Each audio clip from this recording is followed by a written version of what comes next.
from America's Got Talent in December 2019 after she voiced the concerns about racism, sexism, and other stuff. So, big shout out to Tyra because a lot of people have that position of power there. They have the platform to actually stand up against all of these things as black women. But I don't know whether it's, how do I put it now, whether they don't want to step on the wrong toes or being blacklisted, but a lot of them do not actually speak up, not because they do not experience these things in the industry, but someone like Gabrielle Union, she stood her ground and she spoke exactly what she thought, and I thought that was beautiful. And it's also good for people to show their vulnerability.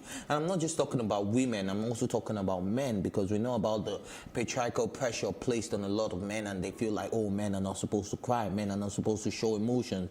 But I think it's okay for you to be vulnerable sometimes, especially when it's something you're passionate about. So big shout out to Gabrielle for standing up, and for Tyra Banks for also admitting that a vulnerability is also a lesson to a lot of people across the globe. I think this story for me was particularly interesting because apart from the fact that I feel like a lot of the racism that goes on in Hollywood is greatly underreported.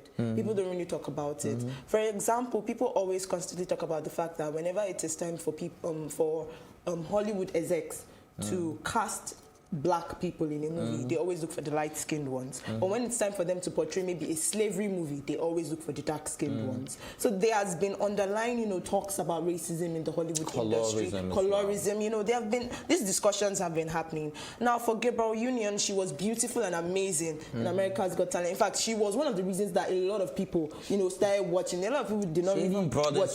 She brought in a lot of crowd. So it was very, very surprising and shocking when she was let go. And then when she explained the reason why she was let go, it was believable. It was not something that you were like, oh, I'm going to question. Because she said that one of the reasons the producers were complaining to her that her hair was too black.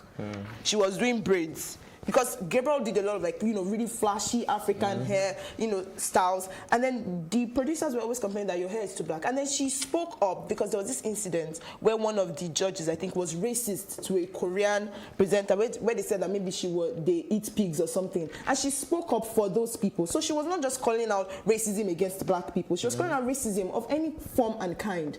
So now, another thing I want to talk about is shout out to Tyra Banks for actually stepping up and supporting Gabrielle, because for Gabrielle Union, another black person that was on America's Got Talent, that expected to actually be like, okay, maybe I did not experience this, but I'm going to support Gabrielle Union on this. Terry Crews. And it was so disappointing because when Terry Crews had a sexual assault case, Gabrielle Union was one of the people who spoke up and said she supported him. Black men were really, really looking down on Terry Crews. In fact, he even said it in an interview himself that when he had that situation, the people that really supported him during this time were black women. Now it is time for you to give your support. You and this black woman are on the same show together. Render your support to this woman. That's when you're not saying the only person you can please is your wife. That's not what we're talking about. Nobody's saying you should please Gabrielle Union. We're saying that this is a fight against racism. Somebody is calling out racism in the workplace. You are being that black guy that wants to be the white people's friend. Well, I before I weigh in on your take on the whole Terry Crews situation, I'd just like to get Benny's take on this. So. I didn't expect anything less from Gabrielle and Naomi. I'm sorry, Tyra Banks. I didn't expect anything less. But I think I won't want to go away from that. Yes, racism, it's palpable. There's just a whole lot of denial. And we have the whitewash project going on where a lot of black people claim to be black, but we don't know what their undertones, who really they're working for. And that's why I'm not surprised about Cruz's comment. I mean, it comes really whitish, to me, if I should use any word like that. But I want to bring it home. It's also a situation where we have happening even home here. I mean, it's not. It could be tribal. It could be based on tribal sentiments. He's from my tribe, so I'm going to give him that job, or he's not from my tribe, I can't give him that job. And then recently, there's been a call out on media houses that have been treating staff pretty bad. There's a whole lot of unwholesome activity that happens in the workplace. But unfortunately, because whoever pays the piper dictates the tune. And most of these guys, they have nothing to hold on to. They have nothing to fall back to. So they stay in those unwholesome environment, those hostile work environment, those very volatile and very toxic workplaces. Because I need my check pay at the end of the day. And I think people should just learn to speak up. It's not just even the issue of racism. very toxic workplaces, Yeah. horrible bosses, people who treat people anyhow. In many workplaces, there's a whole lot of emotional and verbal abuse that goes on Yes. between bosses, and subordinates. Even between colleagues. And so we gotta learn to speak up at every point in time, and for Gabrielle, I didn't expect anything less from her. And that should let people alive to see the fact that, the colors exist and we can't play blind to it. All right, so I think this is time to talk about my reservation on the Terry's thing because at the end of the day, this is somebody who has been the host for a while. Terry has been the host. In as much as we expected him to show support to black women and all of that. Like he said, a lot of people are thinking about their paycheck. Now, what's the thing you're going to do afterwards? Do you understand? Terry has a lot of kids, if you want to think about it. So that's the reason why he's going to be a sellout. No. I'm not saying that he should be a sellout. Now, what he said was wrong, absolutely wrong. But if he had said, I'm not going to comment about this, we will still come against this man. Terry Crews was just being politically correct, so it doesn't offend some people. doesn't offend his bosses. Yeah, so I wants don't to have keep a his problem job. with that. Yeah, he wants to keep his job. But to say what Gabrielle talked about and was justified. gaslighting He said her. he didn't experience it, and that it has been the most diverse show. Yeah, it's diverse show. ever been. When Not somebody experiencing it doesn't mean it doesn't exist. That it Exactly. didn't happen to you doesn't mean someone else is not going through it. And I'm At the same time, disappointed he in didn't Terry. say. Very, very I'm pretty much disappointed. disappointed in Terry Crews. I'm disappointed because he could have just should know pled better. the fifth. He was trying to please his political connects. He needs a paycheck from hosting America's Got Talent. I mean, Tyra Banks also hosted, the show before. But why is it that now she's saying that, okay, she supports Gabriel? She also said that she did not experience that she cannot say that was the experience because she did not spend a very long time with them. All right. So, Terry, I think you need to do better. And big shout out to Gabriel for standing up for all the women out there and all the races. And to now Tyra Banks, who has also shown support. Big shout out to her as well. But we'll be going on a break shortly. But before we go on this break, there is a tissue box that you need to see. And it's by the Stitch Layer. And because in 2020, you cannot afford to be boring, spice up your space with beautiful accessories. Visit at the Stitch Layer on Instagram to get yours today. Tea time, we'll be right back.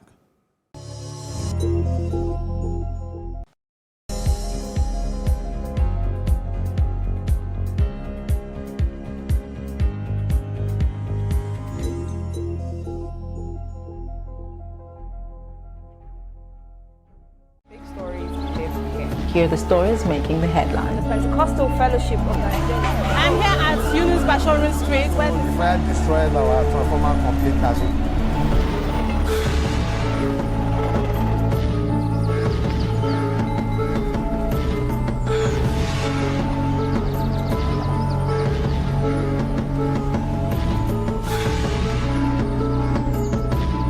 To the lowest level you can.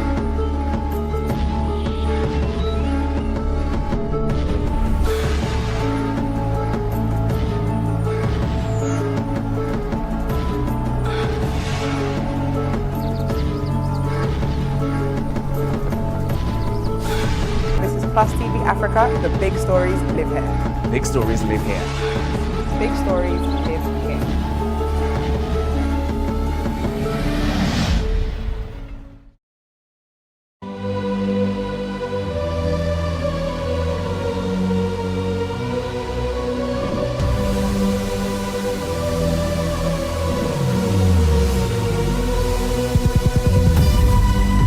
What we do not understand, we will stigmatize. What you can see is the remaining of the tanker that exploded. The suspect equally confessed.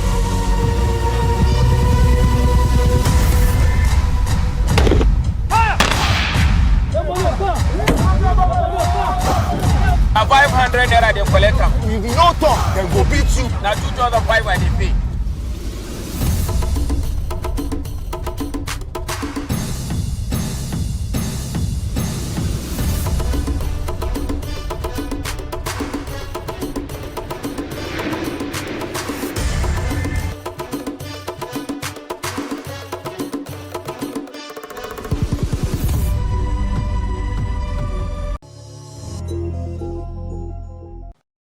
Welcome back to the most entertaining entertainment show, and this is still Tea Time on Plus TV Africa. So moving on, Miley Cyrus and Liam Hemsworth officially single again. Divorce finalized. Miley Cyrus and Liam Hemsworth are officially single after their divorce was finalized around 5 months after the original filing. According to legal documents obtained by TMZ, a judge assigned the pair's divorce settlement, which was originally filed in December. And like we said yesterday, if you can't handle a relationship, if it's not working out for you, divorce is an option these days. It's not until you stay in a very unhappy marriage that's when you think you're living your best life, but you're trying to satisfy the society. So if it's not working out, even if it's after 2 months, 2 days of the marriage, actually, I think it happened in the marriage 4 days after, and he wanted to split. I think Nicolas Cage. Relationships that have come. Who was that? Who can remind me who that was? What's that? Somebody who broke up after 4 days of marriage. They said he was intoxicated during the marriage. It was a Hollywood actor. Really? You guys don't Wishing remember well, I that can't story? remember, man. Yeah, but You know, the phraseology irreconcilable differences is pretty much ambiguous. Because the issues, the specific issues, it just can be what is irreconcilable differences on what regard to which aspect. yeah, But I think I think. But at the end of the day, yeah. it's their call, man. I mean, I don't think anybody should stay in a marriage if they're not happy about it, and if there are issues going on, you feel you can't handle and you can't deal with. That it's no longer it's not to die issue because many people have stayed in there and they've lost their lives, especially when there are issues of physical domestic violence. You know. So for Miley and Hemsworth, it's their life, it's their choice, their decision, and we cannot but just respect it. Whatever the irreconcilable differences was, I wish them well, and going forward, I hope they've learned a lesson, because lessons got to be learned. So you don't repeat the same thing if you ever decide to get married again in the next relationship. And Miley moved on pretty fast, because she's with somebody right now already. No, I don't think another part of that story, she's with somebody right now. Another part of the story that caught my attention and got me laughing was that they're both happy, they're good, and they want to be dedicated parents To their pets. Yeah, they co-own pets. Yeah, but I think it's better for them to, like, at least there are no kids involved in their split. This is a redefinition of parenting. Yeah. Parenting No, there are a lot. pets. No, come on, there are a lot of No, American but you know people who what, feel that way. yeah, but they, you know- when they share pets. How many and then they- billionaires Oh my left God. all their Please, fortune you're to... catering to the pet. You're not parenting a pet. Let's define it. For some of them, it's actually very deep. Okay, so for Liam and Miley, I would say that for somebody who has followed their relationship from the last song, the movie that they were in Oh wow, together. look at the smile on your face. Yeah, Just- I was really rooting for them. You know, when they got back together. Don't root for nobody, baby. God. When they got back together in 2018, I was like, yay, finally, this couple that, a lot of people have been, I won't say idolizing, but like a lot of people have really rooted for. And then a few months down the line, everything just went like, they just separated and everything. But I hope that whatever it is that they've done, them taking this step, it is for their personal interests. And it will not be a case where anybody feels a longing for the other person, because even their family members have been complaining that their relationship is becoming toxic. Because they'll break up, they'll come back together, break up, come back together. And they were It's already together enough. for a decade They were before together for a 10 very years, long yeah. time. And now I hope that this divorce is just going to be like the final one, and they'll say, okay, let's just be friends. Because another thing that people said And be is that, co-parent. this irreconcilable differences is more or less like they had a clash of lifestyles. Yeah. I think Liam wanted Conflict the in family, conflict, of interest. Yeah. Liam wanted maybe like a family woman, and everybody knows that Miley Cyrus has said she's a girl who cannot be tamed. So I think that was where they had like clashes and everything. Because she actually addressed it in a song. She released them Slide Away after their breakup, when they separated and all of that. So they've come out to like give statements and hints on why they separated and all of that. But basically, I just wish them well, and I hope that they just keep their separate ways separate and not come back. Well, we can't be too sure about that. They may do the divorce thing, but it doesn't mean they will not be seeing after hours. That's one I thing. feel like they should Because just somebody end you've it. been with for like 11 years now, including their marriage, that's a serious It's too much relationship. on Do you and understand? off, on and off, on yeah, and so I feel they will still have their time on, time off here and there, but the hope marriage not. thing isn't just working out. Yeah, it's Not just every relationship necessarily as to end up in a marriage. Yeah, but That's the way I they see were it. dating for a long time. They did Yeah, not that's plan why on I getting just married. that's what I mean by not every relationship, but everybody just believes that's the societal pressure we're also talking about. true. Like people just put pressure on you. Oh, you've been with this person for so many years. It's only right you guys get married. No, it's not only right. Like sometimes it's just better being friends or friends with benefits or friends with this and friends with that. Or you are dating. Or Oh, You guys be friends with benefits. all your FBs. yeah. So it's okay. That is your Let's move partner. on to You Enrique. guys are not legally married, but that is your partner. It's a contract. I mean, you can be It's Friends okay, with not benefits, every- the contract. FWB, you can be FB. Yeah, it's a contract. It's some kind of contract also. I mean, it's an agreement. An We're agreement. not talking I about. think- We're I not think talking about like that relationship. brings less drama. If you and I made together and say, you know, well, let's just be FWBs, let's be friends with benefit. That's an agreement, right? That's what a contract is. A contract is an But you know agreement that when it comes between to two like parties. friends with benefits, it's not really exclusive. No, it's not it exclusive. depends But we have on an if you understanding. now- We have an agreement. Yes. Now it depends on the clauses we now put, the conditions we include. You know, in that agreement. That okay, are we allowed also to mess around with other people while we're friends with benefits? You know, like that. Can we move on to Eriga? I think. All right. So rapper Eriga told women to stop saying all men are goats after heartbreak. He said, if it hurts you, you don't say all men as goats. Say enakeno omu living close to Winners Chapel is a goat. Don't involve my brothers, Biko. And Riga got me there, I gotta say, you know, I'm tired of that hasty rule of generalization. You know, one guy messed you up, and then you tag all guys along with it. I'm sorry. And this is not basically even based on just relationship. We all go through ordeals every day in the hands of people. I'm sorry, some people are just naturally idiots you need to come across in life. And they exist in both sexes, both male and female. And so just because I had a bad experience with a female, either by way of an association, business, or relationship, next. doesn't necessarily make every other woman like her. I just had one bad experience with one woman. And so I won't use her to not generalize and say all women are sluts. But let me support women a little bit on that note, because I think we understand. No, there's no. I won't support them because it seems like it's a war. Men and women are at war with each other, and it's not supposed to definitely be. not. You know, I just feel there's a segment of society that just wants to see that fight go on. You know, I mean, men are this, Okay, men please are go that. on. And Yeah. Please go Okay. on. Yeah. So now, what Eriga said, I don't really agree because basically. Because when all men are but goats. No, when people say men are Because scum. I got to include your father and your brothers too. When people say men are scum Yes. or men are goats, Men. That's a it compound does noun. not. Everybody. No. What we are talking It's about English, is honey. not just relationship. It's not about a guy broke my heart. It's not. I just said it's so now. encompassing. Yeah. It's about Okay. a system that encourages the making women second-class citizens. It's not about, oh, this man broke my heart, that is why men are scum. But It's maybe about a it's from system that encourages men to trample over women. And that is, we see several men, okay, you go to a man and say, okay, this is what happened. Man tells you that. But that is how life is. Now, hold so on, that's man. why we say I'm going to men ask you are this scum, question. not I always because ask all my female friends. it's your dad's scum. Which man? No. Which man has trampled on your rights and said, you know, you can't achieve, you can't be anything you want to be? It's not necessary.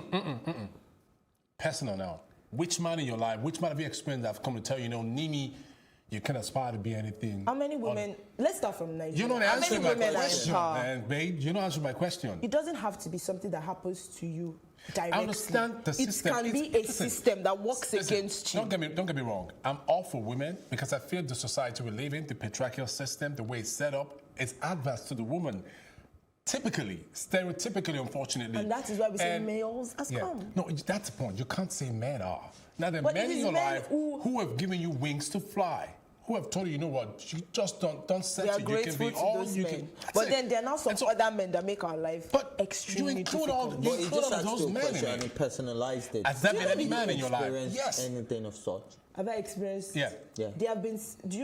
I don't want to talk about it because it's actually personal. But there have No. been several instances Okay, where my put you down? right. Was My trampled right on by a has man. been trampled on by a man. Yeah, when man you are is- sitting, that- you are sitting down that in man a is a bus, scum, yeah. when you are sitting down in a bus, and then a man feels like he has the right to your body. When you are walking in Yaba market and a man feels like he has the right to touch you, that is him trampling on my rights. No, what they call those people? There's something we call them. There's a name for them. But you see people Sexual sitting, predators. you see people Yes, and there's sitting a down name for and that. allowing these things happen. You see people allowing these things happen. You see people not doing anything. You see people not speaking up. That is why we say men are scum. No, we see women not speaking up. Not just especially women. in this part of the world. Women have Let me- been silent. I don't think any Women man have would. been I don't think silenced I'll in be this in that country for same so bus long. with you, and I'll And say that a is man going on, do that and I to won't you, speak up. and I won't speak up. So You know, I think the times problem have is, I think times have men changed. do you actually Times need? have Agreed. changed. Nimi, I'm not going to trivialize your experiences because they're your experiences and they're valid. Not just my- No, not I'm just just saying, my every woman out there experience. who has felt There are several trampled. women who have felt trauma That's like it. that. Any woman out there who has felt trampled under by a man, maybe by virtue of a business association, a relationship, a marriage, I want to say, you know what? Not all men are that way.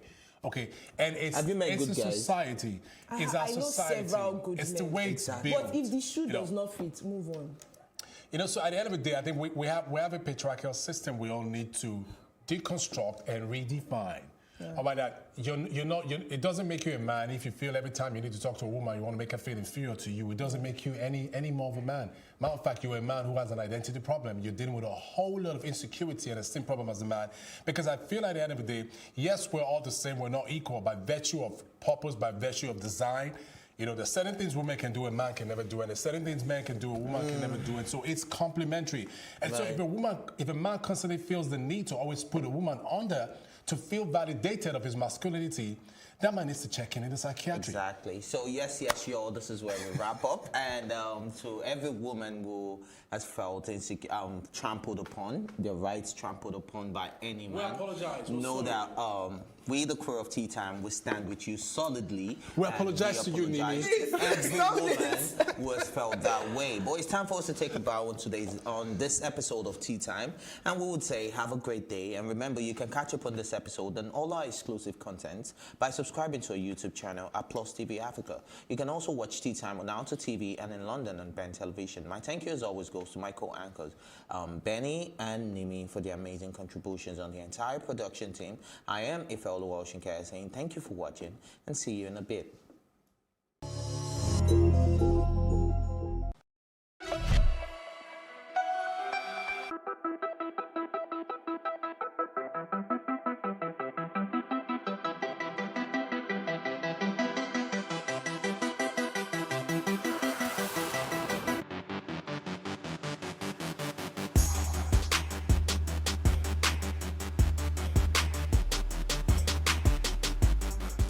Hello and welcome to What Are You Saying?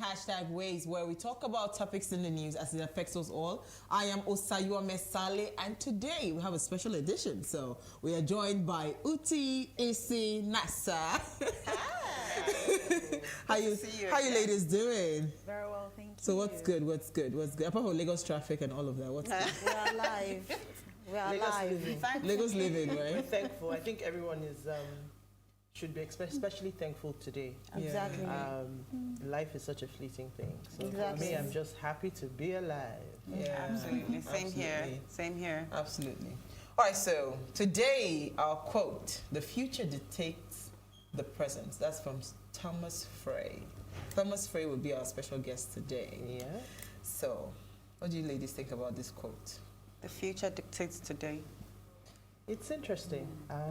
I think that one of the things we've talked about on the show is the fact that we lack vision in this country. That a lot of the issues we have in Nigeria today is based on the fact that Nigerians lack vision. So, I mean, this is absolutely spot on. If we were thinking about the future, if we had a vision, this country would be so much better, in my opinion. So, Do you think we don't have a vision, or we're just too corrupt to even follow through and Some of us actually have realize- visions, but we are misled by the uncertainty we have found ourselves in the country. so not as individuals, No, but as I think a nation. as a nation, we don't have a vision. We don't, how old are we going to be? 60 years soon? And if What's you the were- Nigerian dream? Yes, What's the Nigerian exactly. dream, right? So, I think that to be it's- rich? To survive the madness. Nasa, you're putting it really nicely. I'm sorry. To hammer. Because honestly, in all honesty, if we say that the future actually Dictates the present. Then it means that everything that we're doing, as a people, we should be thinking Working in the towards- next 20 years. Yes. Will this still be relevant? It will help us to yes. prioritize. So it helps you to just put priority where it's supposed to be. Absolutely. Exactly. It's a really, really... I mean, we had Vision 2020, guys. There was Vision. We're already in 2020. Everybody had Vision 2020. Yeah, but so what I'm saying is there was a vision. What happened? No, that one, I won't call it a vision, I'll call it an agenda. It was an agenda. It has been moved forward. What affects Nigeria as well is that we don't have continuity. Absolutely. If we that's love it or hate it, Lagos State has benefited from continuity. Yes. But as a nation, and they've not even done it perfectly. Exactly, that's what I'm saying. That love it or hate it, Yeah. you can see the value of continuity in Lagos State. Yeah. So when there is a vision, which I think that right from Tinubu's administration, we've been seeing that vision come to fore. There's a blueprint. Exactly. Yeah, so you can see already that it works. Because people are working towards Absolutely, a certain but direction. you know, once party changes, somebody comes in with Different seven-point agenda. so you're right, actually, it's an agenda. If you go to Dubai, that's one of the beautiful things about that country. You know, they have it, you know, especially if you've visited the Burj Khalifa, they have that plan where they tell you, okay, this is where we're going. So you can see, visualize. You can visualize this is their plan, this is their direction. Anybody that and everybody knows what their role is just fit and in. how you fit into. Well, I think it's a quote that we need to really, really reflect on if we truly want to change. Not lip service, not plain lip service. All right, so today it's an interesting day. So we'll start with you, Uti. What did you find for us in the news? Well, I think my story is everywhere. It's been in the news all throughout last night. In fact, when I first saw it, I thought it was fake news. And it's the very sad news of the death of Kobe Bryant, basketball superstar, legend, in fact, Kobe Bryant. And the fact that what makes it even more sad is that his 13-year-old daughter, Gianna, lost her life as well. So it was a helicopter crash. And it's so many people, 9 people died in total. So a whole family, a mother, a father, a daughter, another mother and daughter, and the pilot. So, I mean, so much tragedy. I mean, we focused on Kobe, of course, but there is so many families today who their lives will never be the same. Exactly. And it's important to realize that I can't remember who tweeted yesterday to say that he was just beginning the next chapter of his life. Because he was, and I mean, I think in the sport he will always, and passing in this way, he will forever be a legend. Absolutely. But you can't take away from his accomplishments. A 20-year career, breaking all sorts of records. I mean, and what I call it scary, the eerie thing about it was just on Saturday, LeBron James just passed his all-time, well, he's number 2 in scoring record. So James has now come up to number 2. And, you know, he posted a really lovely tweet acknowledging and talking about continuing to change the game. So he really had, passing on the baton. He really loved the game of basketball. But he was going to the second phase of his life. I mean, he has an Oscar. The man penned a short movie, like animated movie, narrated it, and won an Oscar. Wow. So he was just about to open up. He had a basketball camp. I mean, China is in distress over this news because he used to go to China every summer. He had a summer camp there. He was like a living legend over there. So I think that, you know, rest in peace is all I can say to everyone that lost their lives. The sport of basketball won't be the same. I mean, if you just go online, you know, whatever platform it is, the tributes are pouring in from Obama to Trump. Everybody is, you know, he was really loved. And what touched me the most was a vox pop on the street. I can't remember which of the channels it was. And a man said, I've never met the guy, but he's helped me through so much in my life. He's taught me so much. And he was in tears.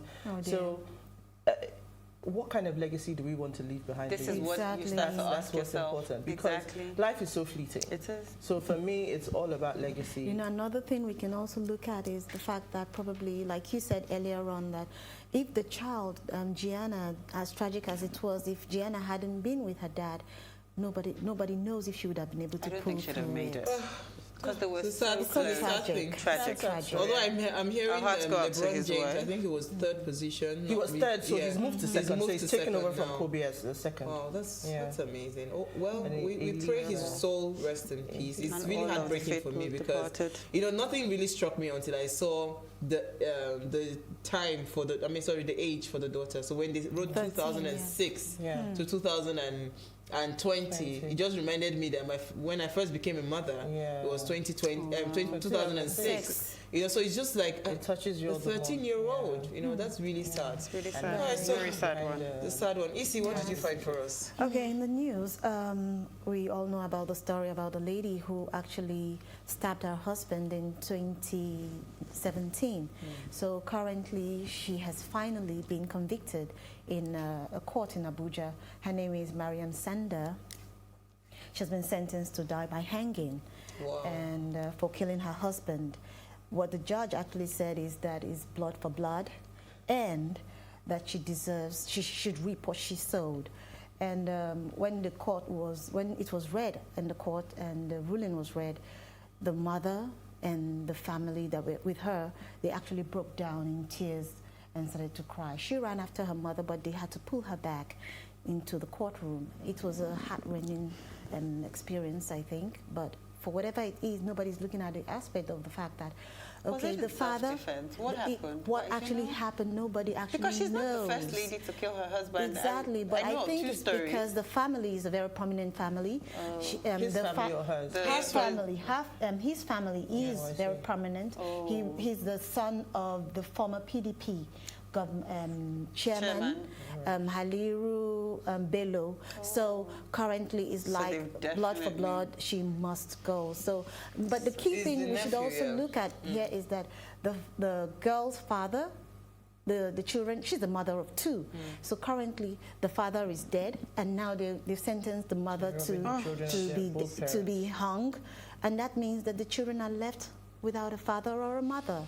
I think there should be exceptions to things like that, if and you I ask me. And I actually thought capital punishment. Yeah, because of the children. Yes. So do you want to now have both parents? And I think it's just because of the families involved. That's why they're going to this. And I actually thought that capital punishment has been eradicated. Exactly, I know. I know more people. So I'm just wondering why her. So why? That's what it is. Wow. Okay, so my story is the plague that has it's back again, right? So Lassa has always come and gone. So Lassa fever, another case been reported in Adamawa State, 4 cases actually, reportedly still undergoing investigation. So the patients have been admitted at the Federal Medical Center in Yola, and then samples taken and sent to Abuja for further investigation. So it's not been confirmed that it's Lassa, but they suspect that it's Lassa. And I know there's been a lot of information going around on how to prevent this from happening. One of the ones that I've seen that is interesting is people that like to eat suya out of paper. Paper bags. So maybe you should, newspapers, yeah? So rats go on newspaper or whatever. So maybe you should take your container to the suya man. That would look quite interesting. I don't know. Maybe we'll just stop eating suya. Because there's a test that comes with the paper. Please don't suggest stopping eating suya. Suya hasn't done anything. Okay, so Uti, suya in container in a plastic bowl, Tupperware, as opposed to newspaper. I will take my bowl. Actually, a lot maybe of these, foil. A lot of these suya places, I was just going to say that a lot of these suya places actually wrap it in foil first before they wrap it in paper. Okay, but so I will happily take your Tupperware. That's fine. Okay, so there are so many scary stories. I know, right? It's a very sad day. So yes, hopefully we'll be able to rise above this. it. Yeah. Exactly. All right, so my story is also the outbreak in China, the coronavirus. Currently, there are about 2,700 confirmed cases of coronavirus in China, with 81 deaths. Wow. That's really crazy. In the US, they have 4 confirmed cases, and in the UK, 40 confirmed cases. Now that is scary. That brings it close to home. That's really scary for me because we thought it was the far UK away. Especially, we love to travel. Exactly. And London is like an extension of Lagos. Yeah, before you cough, somebody has gone to the UK on Friday. People go to London quicker than you go to Ibadan. Yeah. Yeah. So for us, I think, because that's why I was just, I mean, when you were mentioning newspaper and all of that with Lassa fever, I'm wondering, are we ready? Are we ready for what is coming? Yes. Because there are things that are coming. Just reminds one of the Ebola crisis. You understand? So can we... How are we curbing this or preventing this from even spreading? Can we ask the federal government what exactly are we doing in all our What borders? did we do in the time of Ebola? Ebola happened.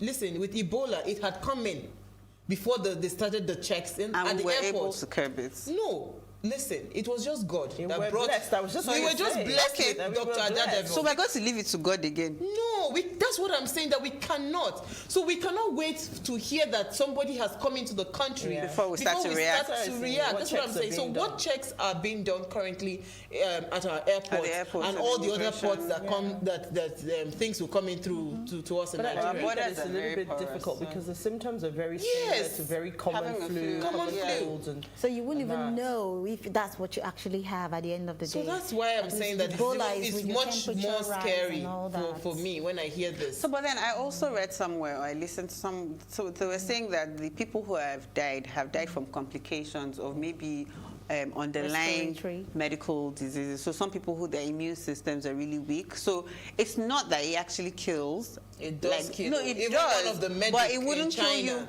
was infected. But the story is while treating the patient. Yes. So yeah, so and he actually died from the because it doesn't have, as well. you know, it doesn't have a cure. So what they're treating is treating the symptoms. So what she's trying to say is, if your immune system can't, it's a bit like Ebola. We didn't have a cure at the time. So what they were doing was giving you a lot of fluids and treating the symptoms. And, so let your body fight it. Yeah, because it's a virus. Yeah. So again, you do have to make sure that you're trying to at least keep up your health, take your vitamins, eat well, so that you're not even more susceptible to it. Yeah. So I'm just hoping that what we did with Ebola, let's start it now. Don't wait till it gets to and then personal hygiene. Yeah, that's what I'm saying now. So like your sanitizers, you know, when you Nigerians, it was then that everybody knew how to have sanitizer. Ebola went away. All my sanitizers are there. Nobody used it anymore. Nigerians love life. Ebola. Don't shake me. Don't shake me. Even in church. Exactly. Even in church, you know, we used to hold our hands to say the They stopped it. Hold holy hands. In fact, when it's time for birthdays of nobody says anything. Okay, so today we're talking about how technology, especially artificial intelligence, is changing our lives, and if we are ready. We'll do that right after this break. Please stay with us.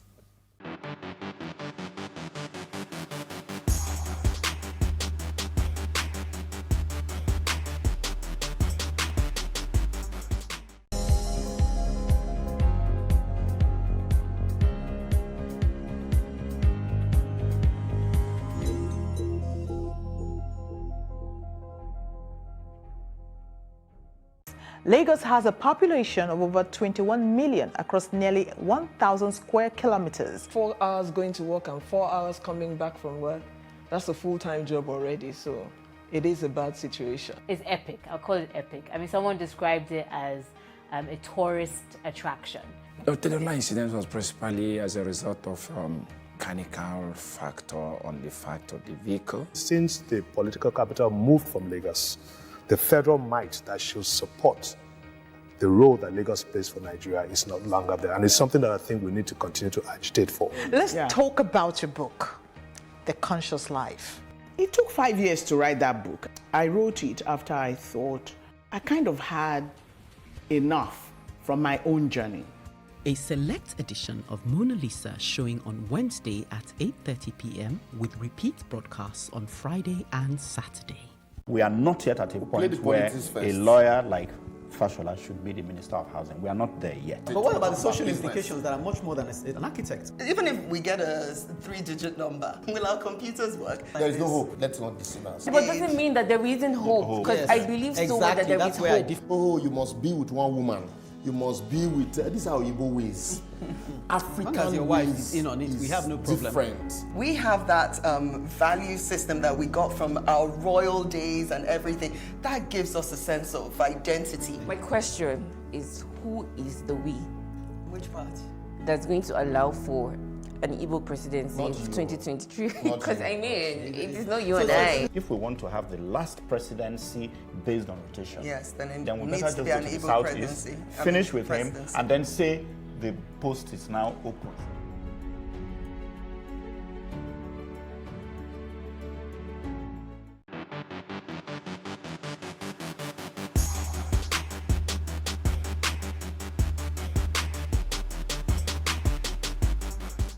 You're still watching Ways. Now, artificial intelligence is likely to be the best or the worst thing to happen to humanity.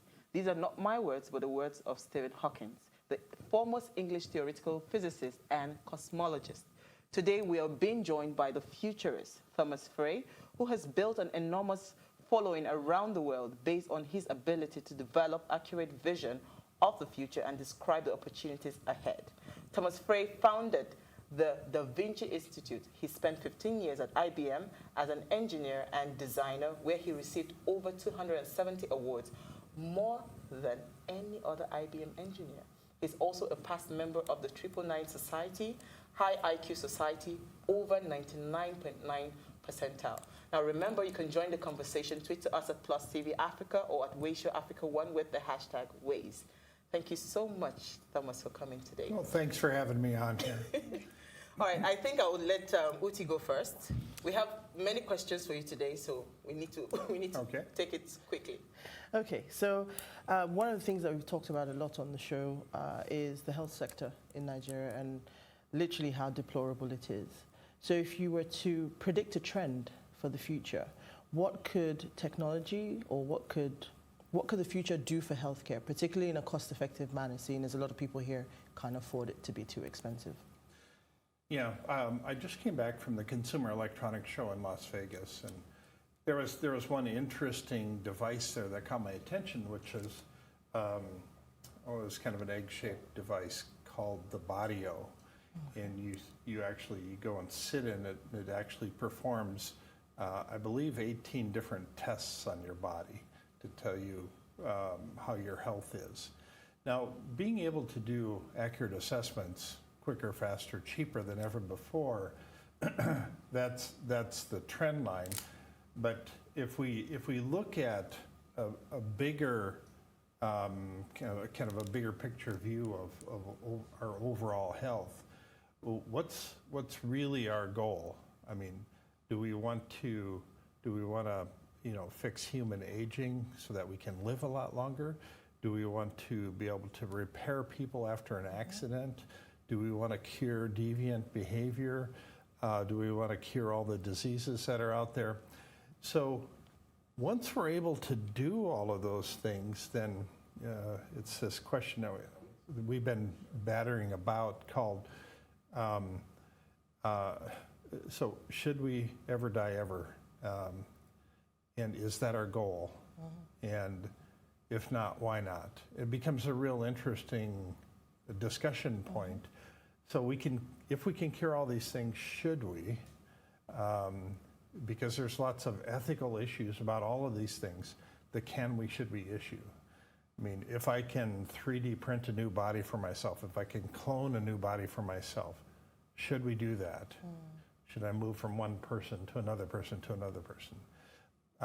Should I take everything that I have in my head and put it online somehow, so I digitize my mind, so I exist forever in the cloud? Well, should we do that? So there's lots of ethical issues. I just want to cure the common cold. That would be a huge step forward. I hate all the people that are getting cancer. I hate all the people that are getting all these other diseases. The coronavirus right now is taking off like a rocket. All of these things, we need to find cures for them very fast. We're still really bad at that, so we have a long ways to go. For the future of health. Yeah. Wow. Interesting. Based on what we have looked at in climate change currently, and climate change has caused a lot of buzz all over the world, global warming and weather conditions. As a futurist, how do you perceive this? Yeah, climate change is not a term that resonates well with me, because when I hear it, I don't know what I'm supposed to do. Now, if I hear pollution, I know what I'm supposed to do about pollution. I would much rather just stick with the pollution topic, because people understand that better. So if somebody says you need to fix climate change, I'm not sure what that means. So let's stick with pollution, and that we can get everybody on the same page much quicker, because nobody's in favor of pollution. Everybody knows we have to do something. So that's kind of an initial step, just getting everybody on the right page. But there's just a few people around the world that make all the decisions about pollution. they decide to go with this product. They decide to run this type of engine. They decide to do this or do that. Some of the biggest polluters in the world are the shipping companies and the airlines. I'm part of that problem because I don't know another way to get around the world. So I fly lots of places. But the airlines are big polluters. And the shipping companies are big polluters. Now, there's been conscious decisions made to try to correct that. So it's going to take a long time because it requires entire new technology to develop electric aircraft that can fly across the skies, to develop electric ships that can travel across the ocean. It's going to take a while to get there, but we're moving in a better direction than we have been in the past. When we have things like when we put everything into a trash can and then we bundle it up in this little plastic bag that we throw into the trash, then all of our trash is layered in these thin film plastics that we need to do something with that. And we haven't made this plastic so it's biodegradable. Those are things that we can focus on that will have near-term effects. Yeah, and we can kind of just look our way through all of these little details in our lives. How can we do this better? And there's some people just focus on the problem. I like to focus on the opportunity. And every problem creates an opportunity, and that's where the entrepreneurs, that's where the people that can really understand how they can change things, they will make the difference in the world. Absolutely. All right, so I'm happy you're talking about entrepreneurs, and for us, we're in Africa, right? Yeah. And we have a lot of underdeveloped countries. We're still in the third world, they call us, right? Yes. Yeah. So, and we know that we have a big problem when it comes to population and housing, for instance. So when we're talking about finding solutions to the problem, because recently on the show we had, two amazing architects on the show, and we're talking about how we can build structures that would accommodate our population. Because I hear we're going to grow in 2030. 2030. What will be our population? We'll be the third world largest, So tell me, how do we look at the future of housing for us in third world countries? What do we do to solve this population problem? Yeah, there's actually lots of different ways of looking at this. Do we live on an overpopulated planet, or do we live in an underpopulated universe? It's the same issue, just from different perspectives. Again, I like to look at the opportunities, not the problems.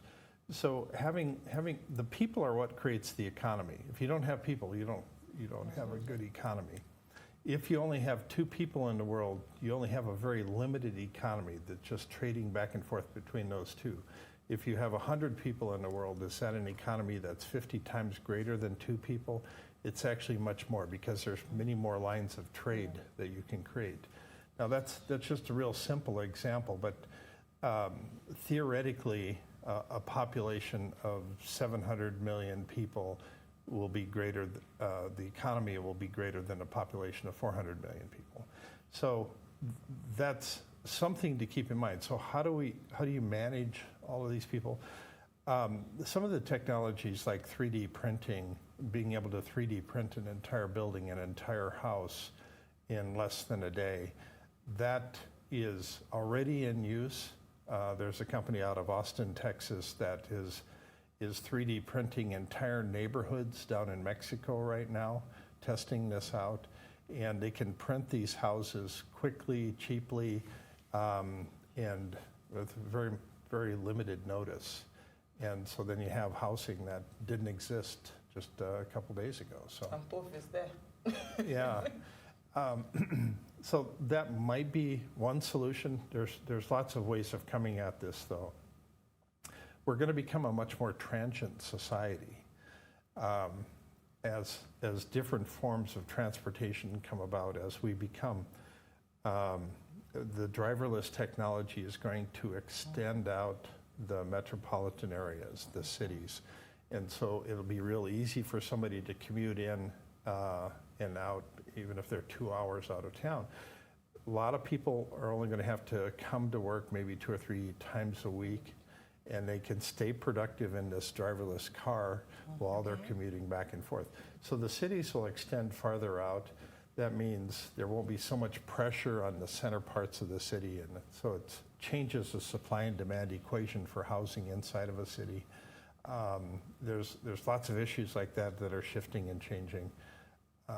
As we move into a drone world where we have drone taxis that can fly us from one part of a country to another. Yeah, and hopefully we don't have Kobe Bryant issues, which is such a sad story. Really sad. Yeah, so whenever there's a crash like that, there's so much attention on it, and people get scared to fly. Exactly. But actually, flying is the safest form of transportation right now. In the United States, we actually spend $500 billion a year fixing people after car accidents. Wow. It's just an enormous amount of money, just repairing people after the car accident. We just come to accept it. It's a very dangerous form of transportation. And if we eliminate that works out to 1 out of every $6 in the healthcare system is spent fixing people. Now that hopefully is going to go away. If we can get the ground transportation system even close to as safe as flying in the air, it's going to be such a dramatic shift in society. It's interesting how you can put a figure. Yeah, it's interesting how you can put a figure to road accidents in the U.S. Sadly, we cannot put that figure, but I can tell you, if the government were to be spending money on road accidents, it would have been maybe triple that amount in Nigeria. If they were spending that money in trying to fix people. And they actually had the statistics, figures. yes, because we have, our roads are... The road network is those. It's one of the... Well, let's leave it there. All right, yeah, the one thing I don't get in Nigeria is speed bumps. I don't get speed bumps. So, because the roads are already really rough. Really bumpy. So it's like the roads are already built. They're built out of speed bumps. It's so interesting because I was in the U.S. and I drove from Atlanta, right, all the way to San Antonio, Texas. Yeah. 14 hours. I didn't go through one single dot of a pothole. Yeah. 14 hours. No single pothole. And here we have craters on the road. We don't even have. And then we go and create some more. Yeah. They were banned in the UK probably about 20 years ago. Sleeping policemen is what they're called in the UK. But people don't understand the science of traffic over here. So the fact that every time you slow down, you're creating traffic behind you, but it's a whole different thing here. Yeah. Right. It's interesting how much, when I was doing the research, and how much you've talked about all the different areas and aspects of life. You have trends and you have visions for every part. But I want to talk about finance because we have a huge underbanked population out here. And financial inclusion has become something that's very important to our government, to our central bank, and a lot of the banks, and even mobile money companies. We have all sorts happening here, people just trying to grow that space of financial inclusion.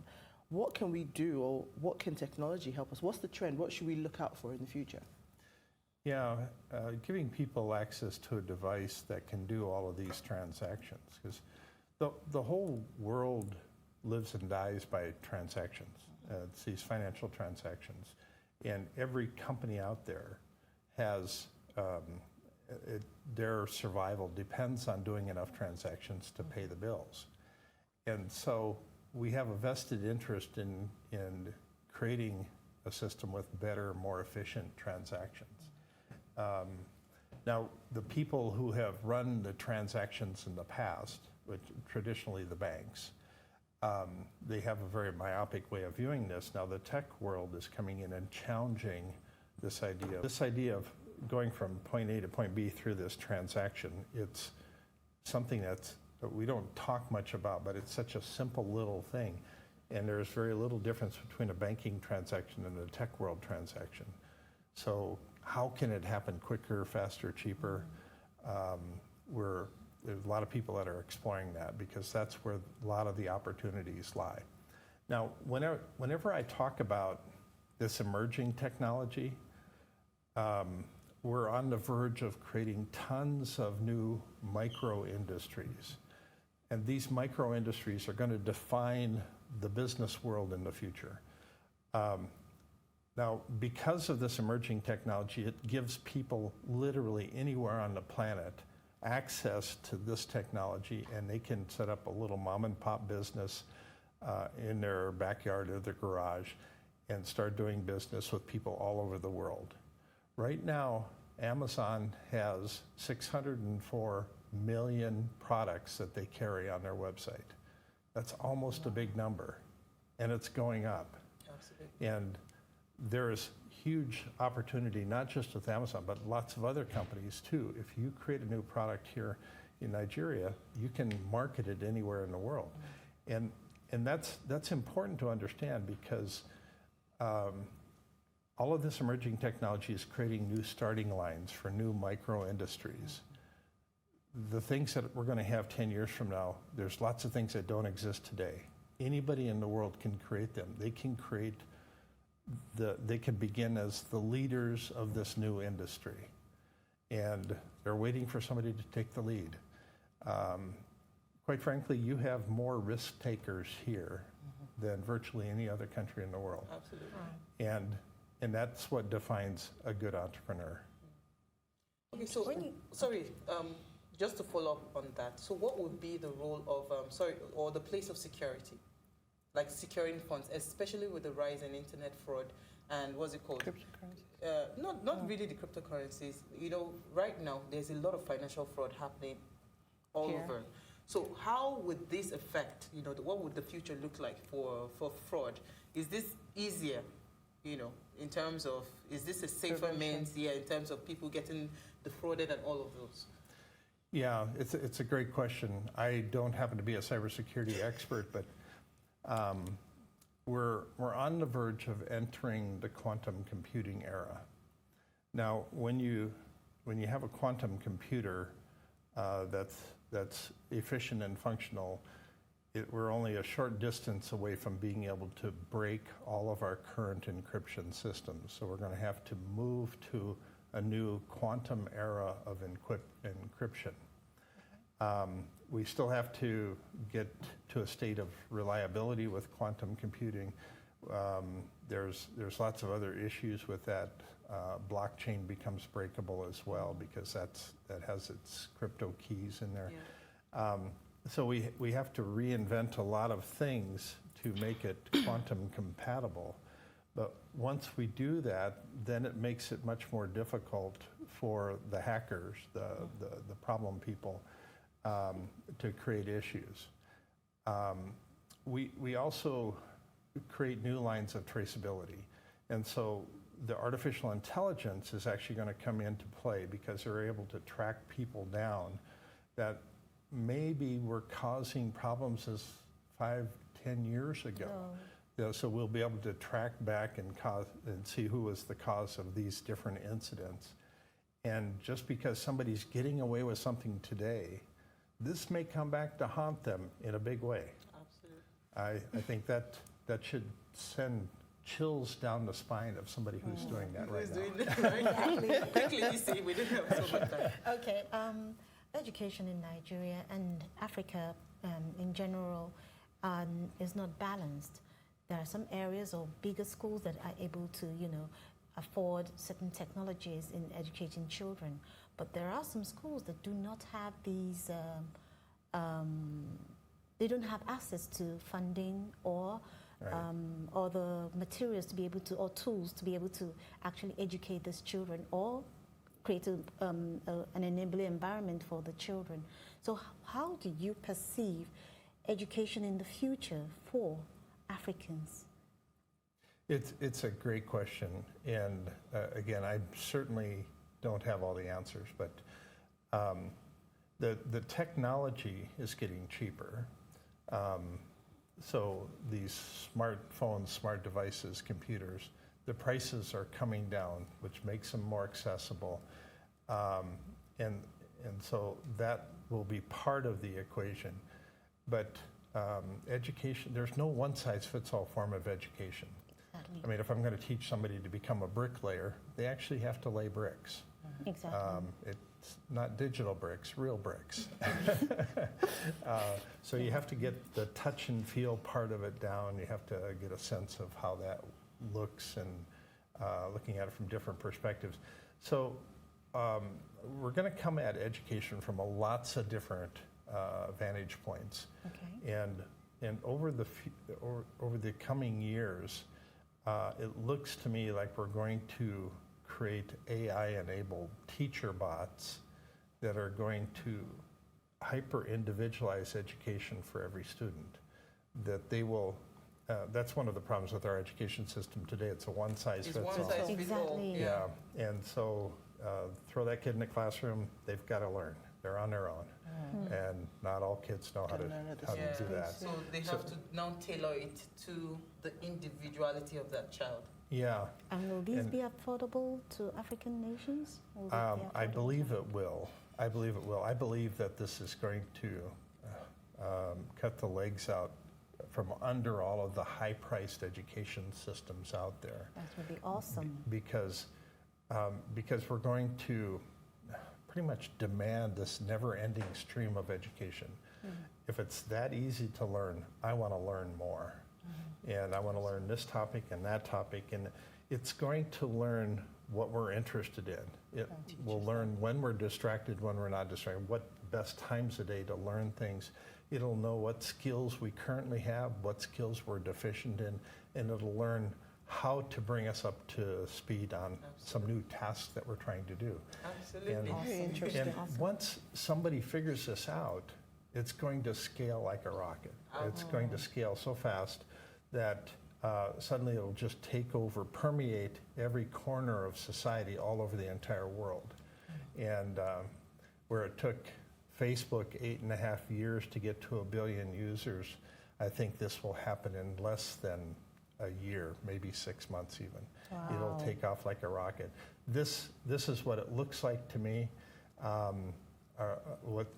What's the name of the company? We don't know the name of the company. I think it's going to come out of the woods. We'll find a risk taker. We'll find a risk taker in Nigeria. All right, so you know what? We'll go on a quick break. We still have Thomas Frey with us, and NASA will join us.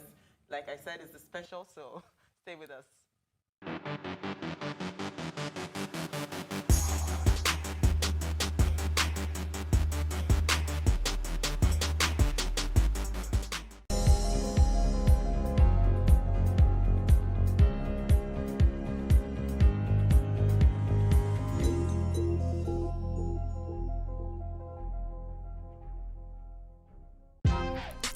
Welcome to Tea Time on Plus TV Africa, where we bring you the biggest entertainment stories and, of course, analyze them for you. You can have both parents and still end up as a useless child. I see them every day. Most times I worry more about where I'm coming from and where I am now, and that determines my next step. Why are you sounding like Alibaba now? Plus TV Africa, we're feeling good. No time to dull, everybody feeling alright.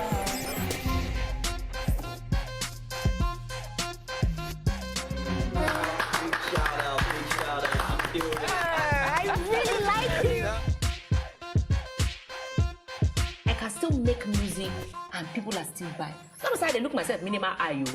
Akpala music is for mature-minded people. I got DMs sometimes from Malawi, like, Sleeping early.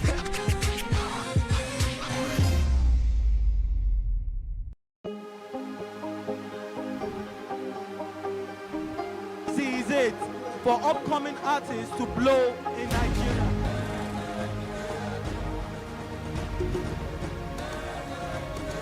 Welcome to Plus Trending. I am Buki November, your host, saying thank you for joining us on today's episode. Welcome back. It's Tea Time on Plus TV Africa. Practice makes perfect. I'm not perfect yet, but I'm a lot better than I used to be. He's a king. He's entitled to marry 100 if he wants to.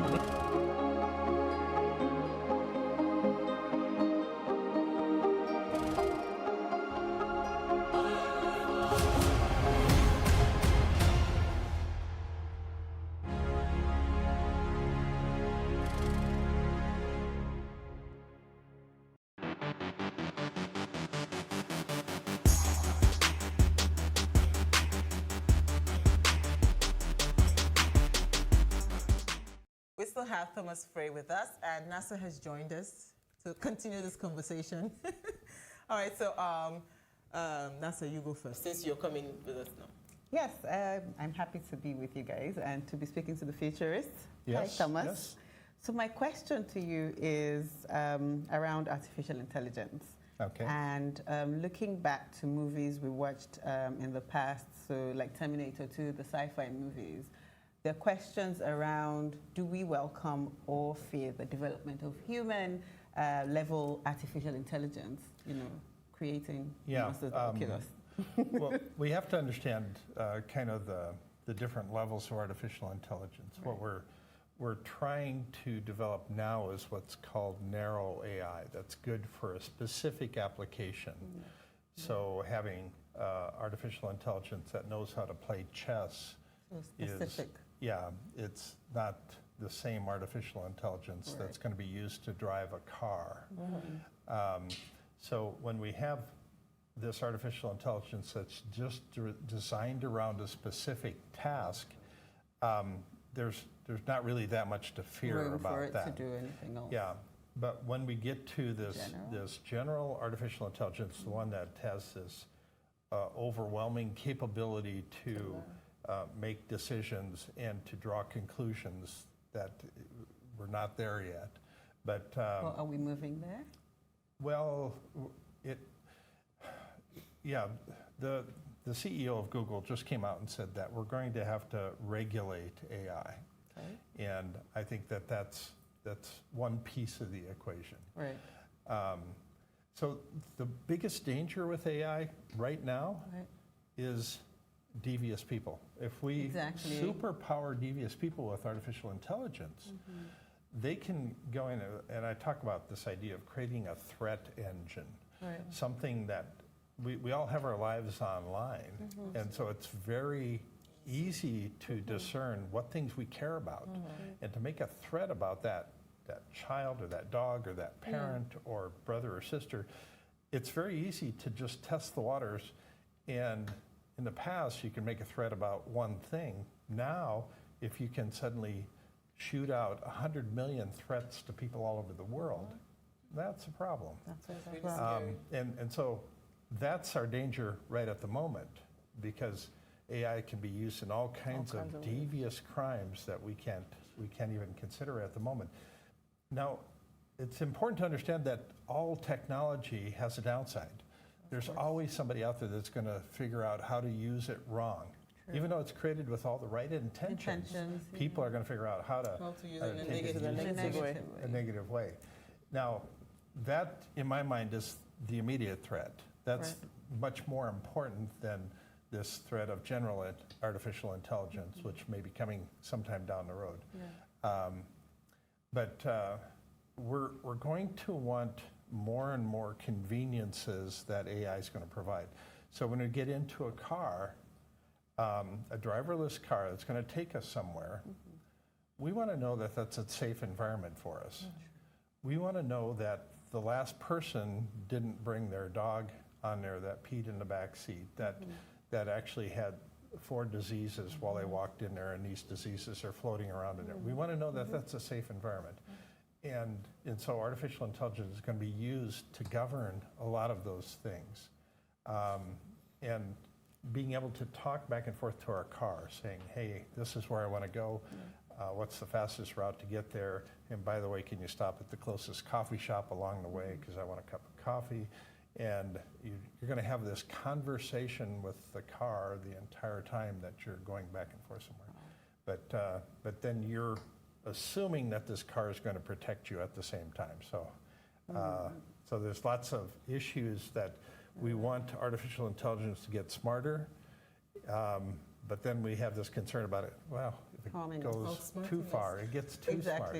So then the car gets mad at us and decides to drive us over. Well, we don't want that. You want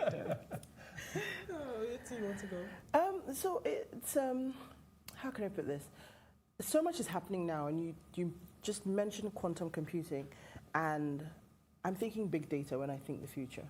Everything that we're doing now is generating tons of data. Right. So this car is going to be generating data. If I think Internet of Things right now, my fridge is generating data. What is it? How are we going to manage this much data? Right now, businesses are thinking to themselves, this data is money.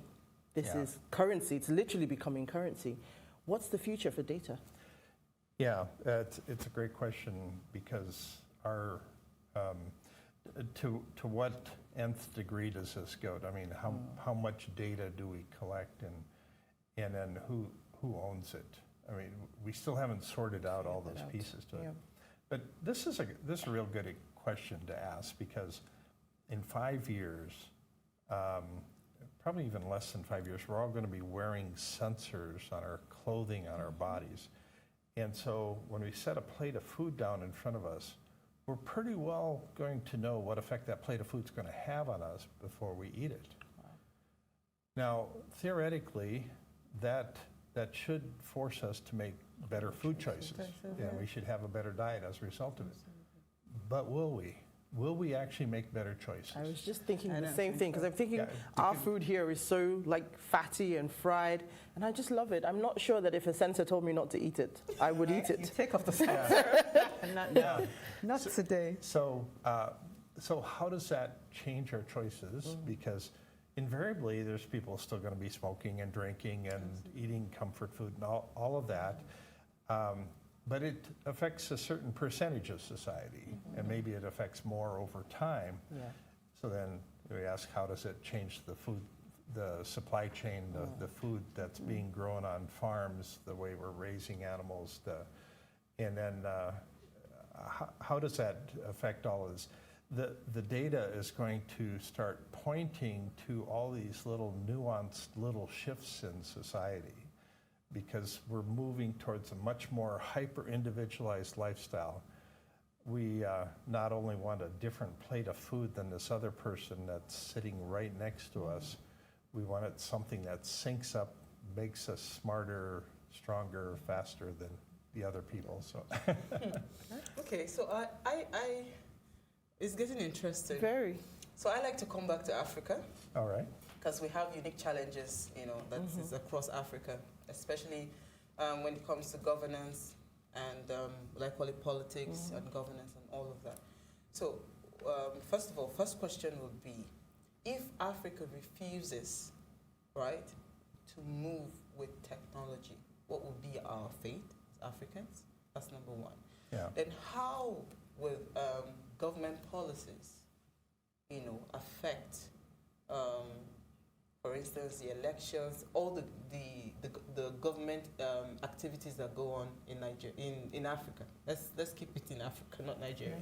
Okay. Yeah. So you get the question? Yeah. I don't think you can keep the technology out. I think the technology is going to figure out ways to seep in here no matter what. People just demand it.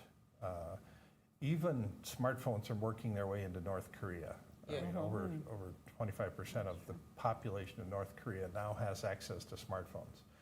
They're very limited in what they can do, but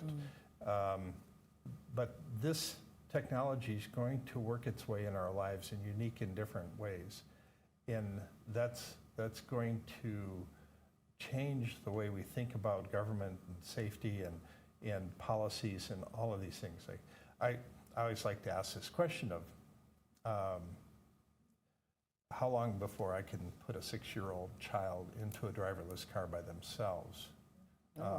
If I can create a car that recognizes a parent on one end and a teacher on the other end, can I put a 6-year-old kid in there, and then for how long? Just to go to school. Is 10 minutes okay? Is 30 minutes too long? Because things go wrong. I mean, the kid might get sick, might throw up, might, who knows? Is the car able to do anything? Might panic out. And so what's okay? We haven't had discussions around these things, so we don't have good policies yet around these. Now, in government, as we start adding more and more kind of lines of surveillance, if we added 100 million cameras to Nigeria here, how does that change things? Who gets to watch all these?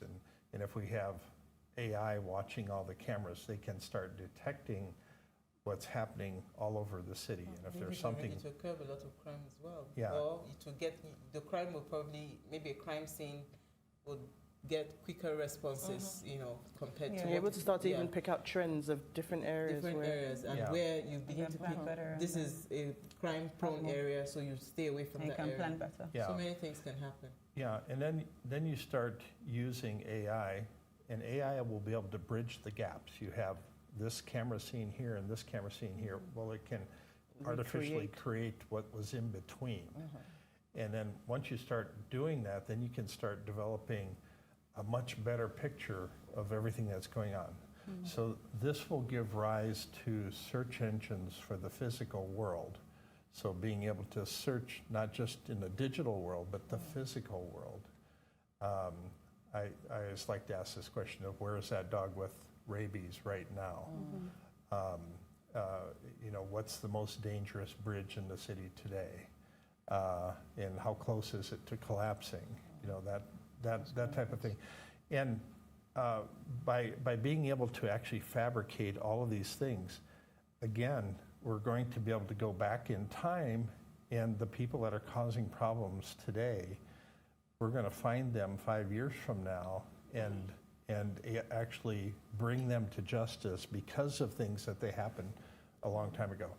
That I think, and most of the problem people in the world is a very small number of those people.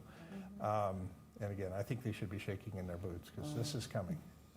Thank you so much.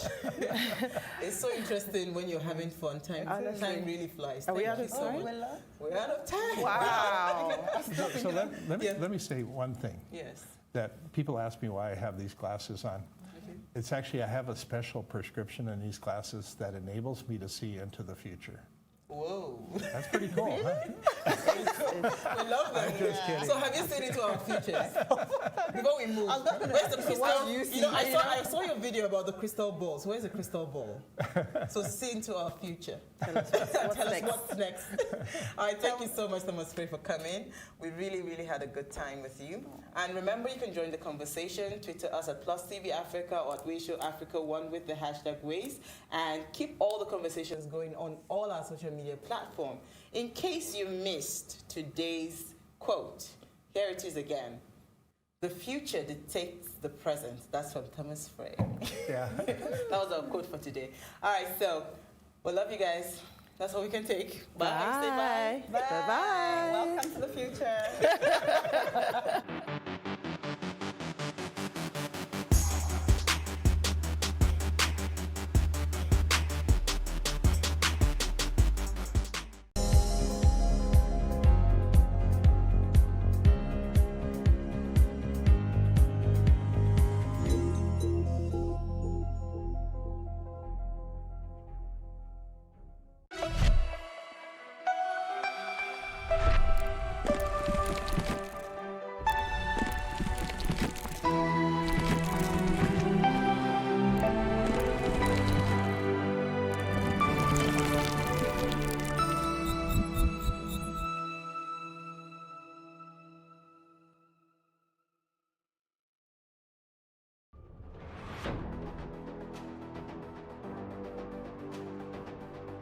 A lot of the jobs that exist today will not exist in the next 10 years.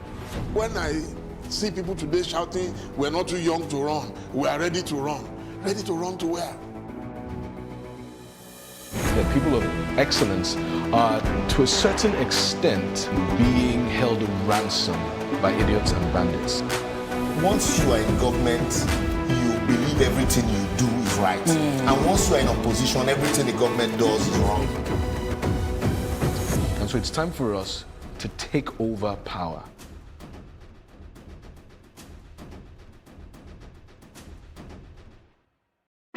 Hey, what's up, guys? You're welcome to another edition of Plus Event, and I remain your host, Ifeoluwa Osuke. Your absence isn't an excuse anymore, as Plus Events is all you need, as we bring you the glitz, the glamour, and loads of fun. Oh, definitely. Like, no question. He's a living legend.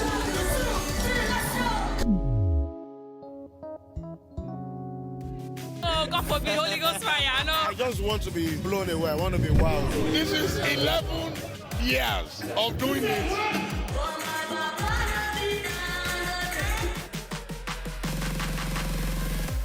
I'm surrounded by so much positivity. No, it's okay. Yo, what's up, my people? It's your boy Starboy Terry. You're watching Plus Event on Plus TV. Stay glued to Plus TV Africa every Saturday and Sunday, 4:30 p.m. West African time.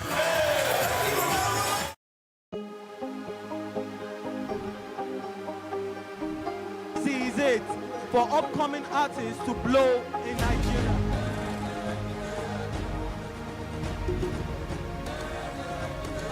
Welcome to Plus Trending. I am Buki November, your host, saying thank you for joining us on today's episode. Welcome back. It's tea time on Plus TV Africa. Practice makes perfect. I'm not perfect yet, but I'm a lot better than I used to be. He's a king. He's entitled to marry 100 if he wants to.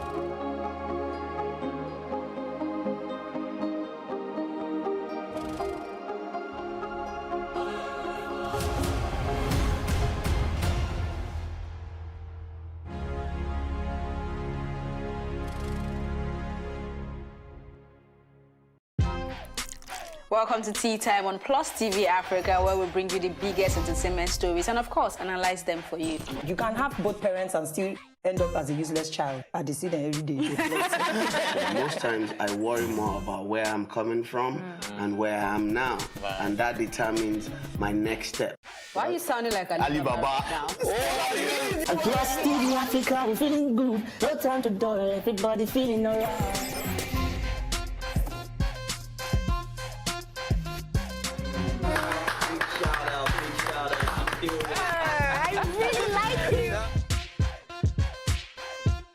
I can still make music and people are still buying. Sometimes I look myself minimal IU.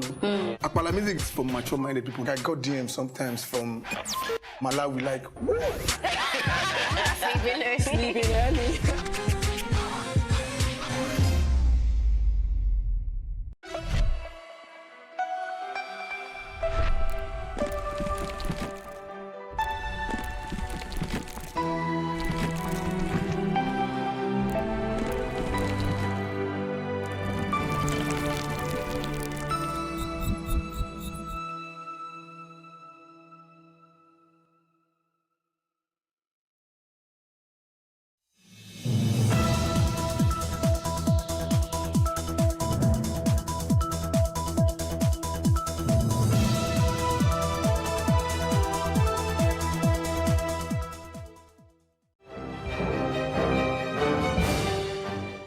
Hello and many thanks for joining us on News on the Hour on Plus TV Africa.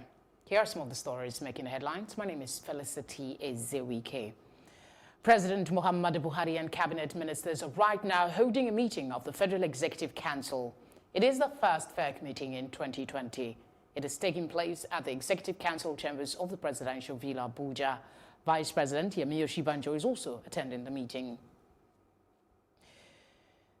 The federal government has approved the payment of 33,000 naira as monthly allowance for members of the National Youth Service Corps NYSC. The Director General of NYSC, Brigadier General Shuaibu Ibrahim, disclosed this during a session with some corps members at the Service Bauchi State Secretariat. Brigadier General Ibrahim, who was on a working visit to the state, cleared the air on the amount approved as monthly allowance for corps members. He explained that the approval was made in line with the implementation of the new national minimum wage by the federal government. Ibrahim noted that contrary to the various amounts being circulated on social media, the sum of 33,000 naira have been approved as the new rate. Properties worth millions of naira appeared to have been destroyed in the raging fire at the popular Balogun market in Lagos. The cause of the inferno, which broke out on Wednesday morning, is yet to be ascertained, as well as the casualty figures as at when this report was filed.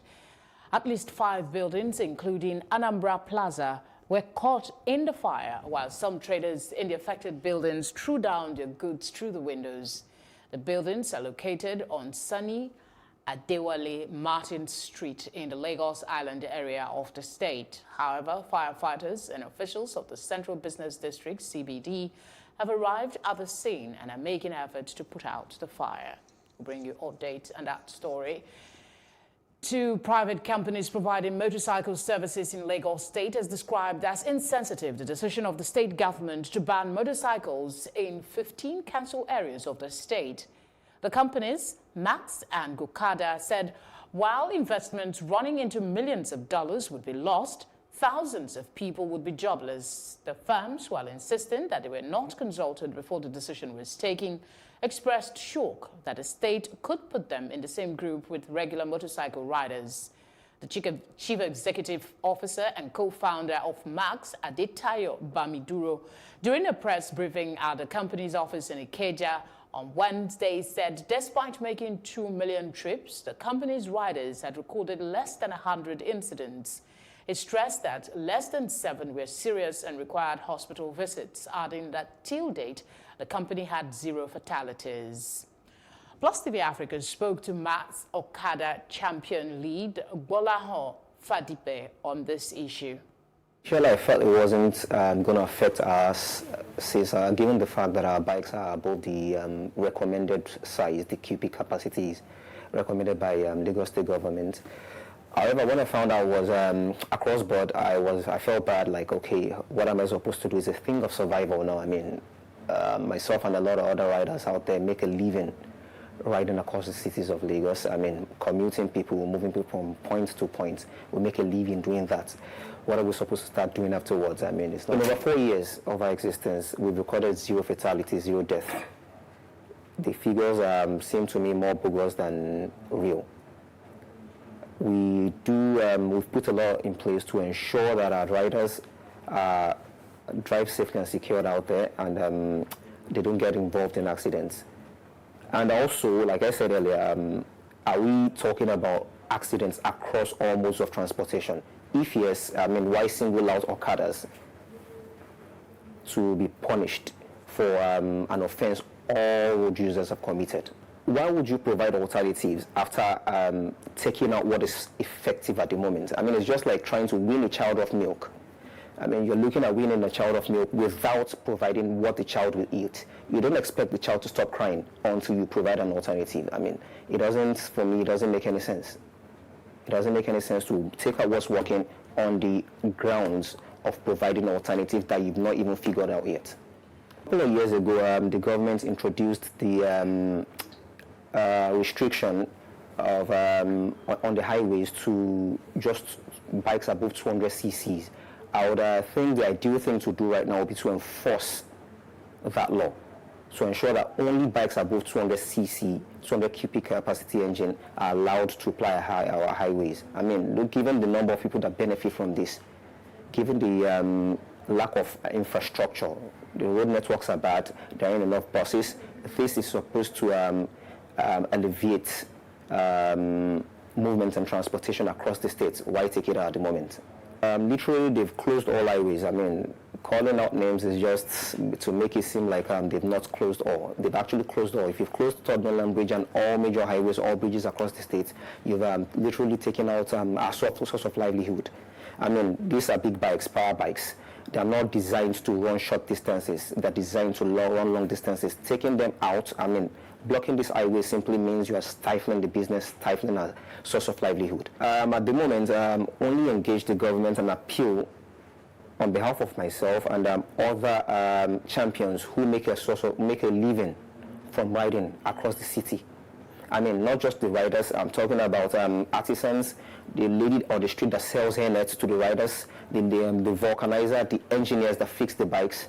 I mean, it's going to have a very, very it's going to have far-reaching effects, and I'm not sure we've given due thought to the effects that banning Okadas on the highway would have on hundreds of thousands of people who make a living with and around Okadas. I mean, people work in the offices, people move their goods and services with Okadas, deliveries, individuals pay their school fees, their rents, their children's school fees, and make a living, put food on the table with these bikes that you're about to take off the streets of Lagos. Have we thought about replacing, giving alternatives, source of livelihood?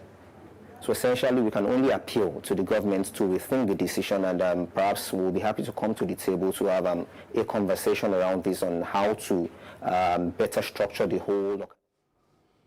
Away from that, the chairman of the People's Democratic Party, PDP, Barrister Charles Ezekwem, on Monday tendered his resignation later, withdrawing from being the party's chairman and member in Imo State. Ezekwem, who led the party to victory in the 2019 gubernatorial election in the state until the Supreme Court sacked the governor, had been the board chairman of the Heartland Football FC. Reacting to the sudden resignation, the publicity secretary of the party, Damian Opara, after a closed-door meeting of some leaders, said though they appreciate the effort and contributions of Barrister Charles during his tenure as the party chairman, his departure posed no threat to the party. We had a meeting of the steering committee and the appointments of the government. A letter was raised for us by the state secretary of the party. But actually, Mr. Charles resigned his position, both at the state chairman and as member of the party. So actually, we read the letter, they still with me feeling which there's nothing we can do and to accept his resignation and allow him to go and pursue the future in the party. It was a great chairman, a man that led the party to victory. So we wish him well wherever he went. Speaking further, Damian said the party's supporters are still intact and they still maintain their loyalty regardless of the present situation. He said soon the party will decide on a way forward. You know, just had a little backtrack in administration. But in any case, he had left very soon, in no distant time. Martin Chawa will be there to take over the party. It will definitely, some of the friends will feel bad, but the party goes on. Following the accidental killing of the renowned Action Alliance AA senatorial candidate in 2019 Imo North Senatorial District in Imo State, Ndubisi Emenike, the Nigerian Security and Civil Defense Corps NSCDC has launched a full-scale investigation into the matter. Speaking to newsmen at the command's head office in the state commandant Ibrahim Raji regretted the development. He, however, stated that the command is poised to reveal the actual fact of the incident. He said that contrary to the rumor being circulated, the NSCDC personnel was never an orderly to the deceased. He said the jubilant officer whose gun wreaked the havoc is AC Sydney Ngundoro, attached one other important personality in the state. They were all at Princess Mariam Onoha's house to congratulate her over her victory at the poll as she emerged the federal lawmaker to represent Okigwe North Federal Constituency. The police, who also confirmed the incident through the public relations officer, said they are fully in the know of the incident and investigation is ongoing to reveal the mirage behind the incident. The query is already written because it's still under the police net. When the police release him to us, he will now face the serious interrogation in our own way, because we are serious-minded and the disciplining officers. We respect discipline and we respect human beings, and that is why civil defense, it is civil in nature, and we believe in that civility in carry out our daily operation. So we want to use this opportunity to tell the youths of the area, especially the area where the politician came from, we want to appeal to them to remain calm. We're on top of the situation. The officer in question that caused the infraction has been arrested, so there is no need for them to take laws into their hands or maybe go and cause further damage. We are on top of this situation and will ensure that justice prevails. Before his death, Emenike had revealed to close friends that he would declare intention to contest the Imo North Senatorial District once late Senator Benjamin Wajumogu is buried. The federal government has tasked the National Institute for Security Studies to live up to its responsibility and fulfill its mandate. Secretary to the Government of the Federation, Boss Mustafa, made this known in Abuja while inaugurating the governing board of the institute. Mustafa said he is confident that with the board now in place, the capacity of the federal government to solve the myriad of security challenges bedeviling the nation has become richer. With the tenacity of purpose, focus, and a burning desire to excel, I have no doubt that you can achieve the overall objective for the establishment of the Institute, namely, making a difference and contributing to the security and stability of our dear country. We recognize the fact that there are several challenges that are facing the nation. Our belief is that we can contribute to mitigating the various challenges that are facing the nation.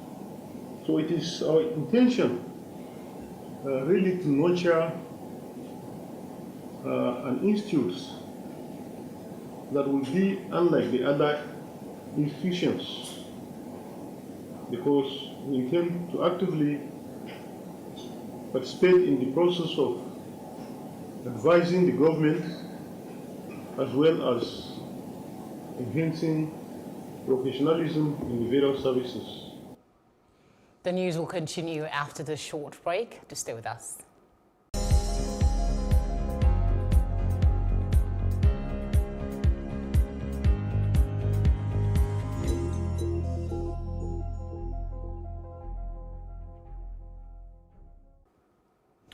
Sudan suspects that 2 of its citizens who returned to the country from China are infected with the new coronavirus, the information minister told Reuters. One of the pair, a man and a woman, had been in the region of the Chinese city of Wuhan, the epicenter of the virus. Both are under medical checks. Up next is our foreign news.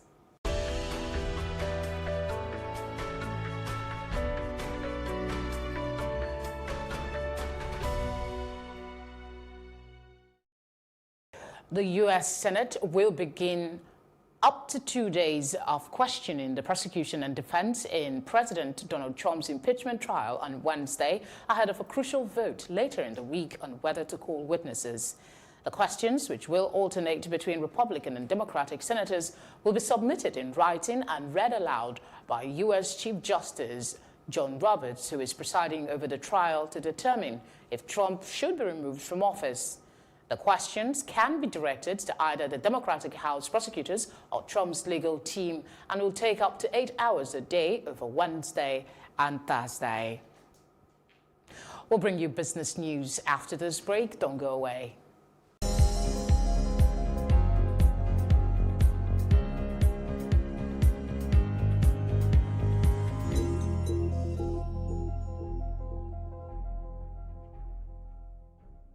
Lagos has a population of over 21 million across nearly 1,000 square kilometers. 4 hours going to work and 4 hours coming back from work.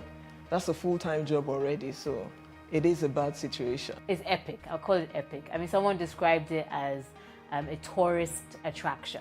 The Otedola incident was principally as a result of mechanical factor on the fact of the vehicle. Since the political capital moved from Lagos, the federal might that should support the role that Lagos plays for Nigeria is no longer there. And it's something that I think we need to continue to agitate for.